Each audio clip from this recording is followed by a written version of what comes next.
हैदराबाद के उप्पल हलके में वाक़ नाचारम पेद्दा చెరువు की बहाली के कामों का आगाज हाइड्रा कमिश्नर एवी रंगनाथ ने किया। तकरीबन 28 करोड़ रुपए की लागत से झील के अतराफ बंद वॉकिंग ट्रैक, पार्क, बच्चों के खेल के मकामात, ओपन जिम और योगा जोन तैयार किए जाएंगे। कमिश्नर ने कहा कि झील से 10 फीट तक गाद निकाली जाएगी और मंसूबा 9 माह में मुकम्मल होगा। उन्होंने ऐलान किया कि यापराल के नागीरेड्डी कुंटा की बहाली भी जल्द शुरू की जाएगी ताकि सैलाब, आबी जमाव और तजावुजात के मसाइल का मुस्तकिल हल निकाला जा सके।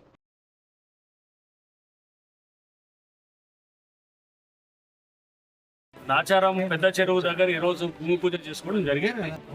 ఇది హైడ్రా ఆధ్వర్యంలో దాదాపు 108 ఎకరాలు ఉన్న ఈ చెరువుని ప్రభుత్వ నిధులతో అంటే హెచ్ఎండిఏ ఫండ్స్ తోటి 108 ఎకరాల చెరువు ఇక్కడ మనము పునరుద్ధరణ చేస్తున్నాం, పూర్తిగా రిజ్యునేట్ చేస్తున్నాం.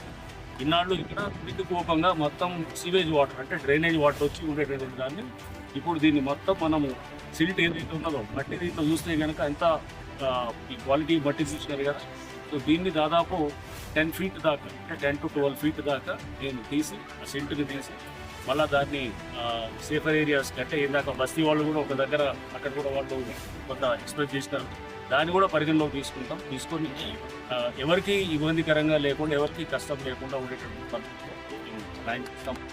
నెక్స్ట్ ఈ చెరువు కూడా ఒక మనకి 9 నెలల నుంచి 1 year లోపల ఇది మళ్ళీ మనకి నెక్స్ట్ మాన్సూన్ కల్లా ఇదంతా కూడా వచ్చేటట్టు ప్లాన్ చేస్తారు. రీఛార్జింగ్ ఆఫ్ బోర్లు అంతా కూడా పెద్ద ఎత్తున జరుగుతుంది. ఇక్కడ ఈ చుట్టుపక్కల అంతా కూడా బోర్లన్నింటిలో కూడా నీళ్లు మంచిగా వచ్చి మీకు ఎండాకాలంలో కూడా నీళ్లు వచ్చే పరిస్థితి తయారవుతుంది నెక్స్ట్. సో 1-2 seasons పడుతుంది రీఛార్జింగ్ అనేది. బట్ ఆ తర్వాత ఇప్పుడు ఆల్రెడీ కుకట్పల్లిలో చూస్తున్నాము, చెరువు దగ్గర నల్ల చెరువు దగ్గర మంచి బోర్లన్నింటిలో కూడా వాటర్ చాలా ఇంతకుముందు 1000 అడుగులు పోతే కూడా లేదు, ఇప్పుడు 100 అడుగుల్లోనే నీళ్లు వస్తాయి.